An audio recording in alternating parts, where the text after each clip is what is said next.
एक ऐसी टीचर जो कि न जाने कितने बच्चों का भविष्य खराब कर चुकी थी।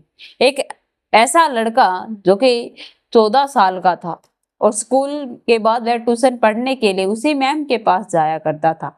दो बहन भाई थे, दोनों उसी मैम के पास जाया करते थे। लेकिन एक दिन उस लड़के को जबरदस्ती किसी ने जहर पिला दिया और उसके बाद उसकी कंडीशन बहुत ज्यादा खराब हो गई।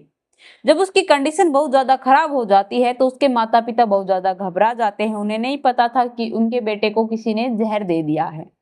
वह तुरंत 25 मई 2018 की यह कहानी है। उन्हें लेकर हॉस्पिटल पहुंचते हैं। जब हॉस्पिटल में पहुंचते हैं तो वे बताते हैं कि अगर आप थोड़ी देर अगर आपके बच्चे को यहाँ एडमिट नहीं करते तो शायद हम इसे बचा नहीं पाते।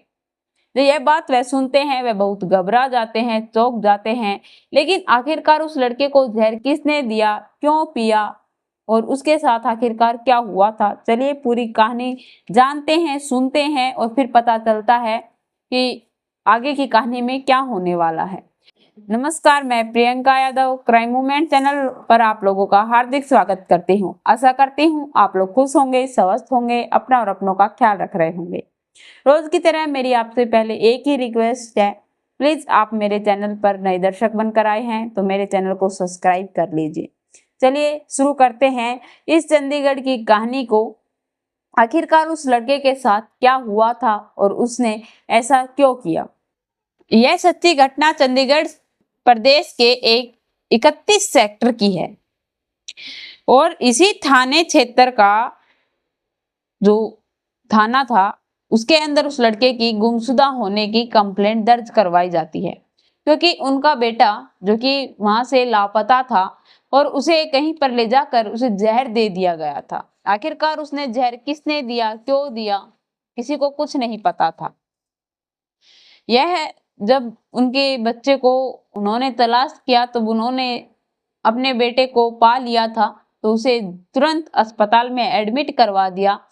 सभी डॉक्टरों ने अपनी जी जान लगाकर उस लड़के को तो बचा लिया, लेकिन उसके माता पिता जब बाहर अपने बेटे का वेटिंग रूम में वेट कर रहे थे ठीक होने का, बात करने का, वे उसका फोन देख रहे थे, व्हाट्सएप चेक कर रहे थे, जिसके अंदर एक ऐसी चैटिंग देखते हैं जिसे देखने के बाद उसके माता पिता दंग रह जाते हैं कि एक 14 साल का लड़का आखिरकार ऐसा कैसे कर सकता है। वह लोग उसके फोन का जब चेकिंग कर रहे थे, मैसेज पढ़ रहे थे तो उसके अंदर उन लोगों को कुछ ऐसा दिखाई दे रहा था, किसी से ऐसी चैटिंग की हुई थी जिसे देखकर उसके माता पिता घबरा जाते हैं और अपने बेटे का होश में आने का, बात करने का इंतजार कर रहे थे कि कब यह हमसे बात करे और कब हम इससे यह चैटिंग के बारे में बातचीत करें, पूछताछ करें। वह चैटिंग किसी और की नहीं बल्कि उसी की ट्यूशन वाली मैडम की थी, जो कि स्कूल में उन्हें पढ़ाया करती थी और ट्यूशन पर भी वे उन्हें पढ़ाती थी। उसकी एक बहन थी जो कि ट्यूशन पर उसके साथ जाया करती थी, लेकिन लड़का था जो कि मैडम के साथ एक रूम के अंदर चला जाया करता था और लड़की बाहर बैठकर पढ़ती रहती थी। लड़की को बड़ा ही अजीब लगता था कि मैडम ना तो मुझे कुछ पढ़ाती है और मेरे भाई को लेकर रूम के अंदर चली जाती है। 1 घंटा, 1.5 घंटा, 2 घंटों के बाद वह बाहर निकल कर आती थी, जिसे देखने के बाद सभी दंग रह जाते थे कि आखिरकार यह करते हैं ही क्या। वहां के सभी बच्चों ने ट्यूशन छोड़ दिया था। मैडम जो कि उनकी जो थी वह किसी और पर फोकस ही नहीं करती थी, सिर्फ और सिर्फ उस लड़के को ही अंदर बुलाती थी। लड़की जब उनका रास्ते का कांटा बनने लगी तो वह उन्हें कहने लगी कि आप कहीं और जाकर ट्यूशन कर लो, मैं तुम्हें ट्यूशन नहीं पढ़ा सकती। उसकी बहन अगर उसका भाई वहां पर ट्यूशन नहीं करेगा तो उसकी बहन कैसे कर सकती है, और जहां बहन करेगी वहीं पर माता पिता अपनी दोनों बच्चों को एक साथ ही ट्यूशन करवाएंगे। अलग अलग बच्चों को ट्यूशन नहीं भेज सकते। माता पिता को भी ये बात समझ नहीं आ रही थी कि आखिरकार मैम जो कि हमारी बेटी है उसको ट्यूशन पढ़ाने के लिए मना क्यों कर रही है। लड़के को ऐसी वैसी बातें कहने लगी कि यह पढ़ती नहीं है, कमजोर है, मुझसे नहीं हो पाएगा। लड़की भी सोचने पर मजबूर थी कि आखिरकार मैम इतना झूठ क्यों बोल रही है। लड़का अब उस जंजाल से जो उसके साथ हुआ था उसका पता नहीं 1 साल 2 साल यूं ही चलता रहा। लड़का भी समझदार हो चुका था।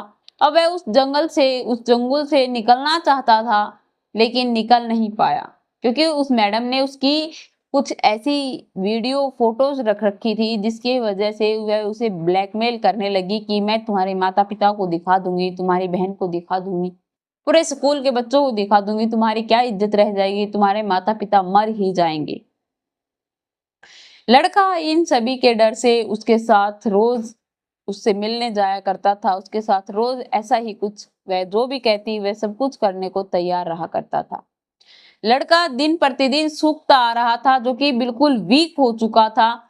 माता पिता को भी समझ नहीं आ रहा था कि बच्चे के साथ आखिरकार हो क्या रहा है। धीरे धीरे समय बीत रहा था। एक दिन लड़के ने मैडम को मना करने की कोशिश की। घर वालों ने भी ट्यूशन छोड़ने का कोई वजह नहीं पूछी। लड़का बोला कि मुझे ट्यूशन नहीं करना है, मैं ट्यूशन नहीं करना चाहता। जब लड़का 2 दिन ट्यूशन नहीं जाता है तो वह मैडम उसे लेने के लिए घर आ जाती है। लाख मना करने के बावजूद भी वह उन्हें फोर्स करने लगती है कि बच्चे को मैं लेकर जाऊंगी, मैं इसे ट्यूशन पढ़ा कर रहूंगी। माता पिता को भी यह बात समझ नहीं आ रही थी कि आखिरकार एक मैडम अपने स्टूडेंट के लिए इतना हमें फोर्स क्यों कर रही है। लेकिन माता पिता कुछ समझ पाते उससे पहले यह दुर्घटना घट जाती है।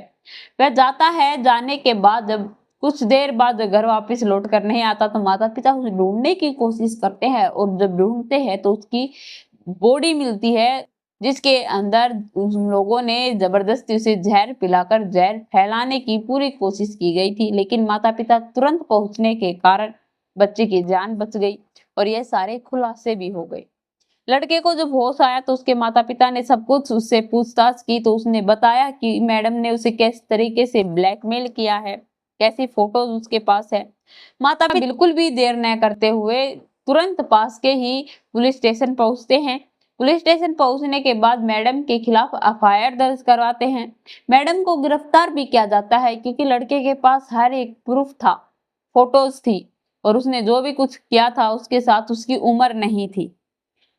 उस मैडम को तुरंत गिरफ्तार किया गया, उसे सजा भी दी गई और पनिशमेंट भी दी गई, ताकि और टीचर जो ये सब कुछ करने से पहले उसको देख लें कि उसके साथ क्या हुआ था, ताकि और बच्चों की जिंदगी न खराब हो। क्योंकि जो टीचर है उसे भगवान का दर्जा दिया जाता है। अगर टीचर ही ये सब कुछ करने लगे तो वहाँ हमारे बच्चे कहाँ सेफ हो सकते हैं। फिर तो कोई भी माँ बाप अपने बच्चों को पढ़ने के लिए अनुमति ही नहीं देगा। जब भी आप अपने बच्चों को अपने से दूर करें, प्लीज सतर्क रहें, अपने बच्चों पर निगाहें रखें, उनके फोन की जांच पड़ताल अपने पास जरूर रखें। आपका बच्चा किससे बात करता है, क्या बात करता है, और जितना हो सके बच्चे को फोन देने की कम से कम कोशिश कीजिए, क्योंकि आजकल जमाना अच्छा नहीं है। बच्चे आप देते तो हो फोन पढ़ने के लिए, लेकिन आजकल बच्चे बहुत सी गलत चीजें, गलत उपयोग फोन से करने लगे हैं। तो आप अपने बच्चों पर ध्यान रखिए, सतर्क रहिए, ताकि आपके बच्चे आगे भविष्य में जाकर कामयाब हो सके, न कि अपना रास्ता भटक जाए। यह कहानी सुनाने का उद्देश्य किसी को ठेस पहुंचाना नहीं, किसी को दुखी करना नहीं, बल्कि आप लोगों को सचेत करना है, ताकि क्राइम होने से पहले आप लोग सतर्क हो जाएं। आप लोगों को यह कहानी इस 14 साल के बच्चे की कैसी लगी, और जो टीचर ने किया वह आपको किस नजरिए से गलत लग रहा है। उन्होंने उस लड़के को फोर्स किया, या फिर उसने जबरदस्ती की, या उसकी कोई ऐसी अश्लील वीडियो रखकर उसे ब्लैकमेल किया। आप लोगों को इस कहानी में सबसे ज्यादा बुरी बात क्या लगी उस मैडम जी की, यह कमेंट में लिखकर जरूर बताना। मेरे चैनल को सब्सक्राइब करना, बेल नोटिफिकेशन को ऑन करना, ताकि ऐसी हर वीडियो जल्द से जल्द आप लोगों तक पहुंच पाए।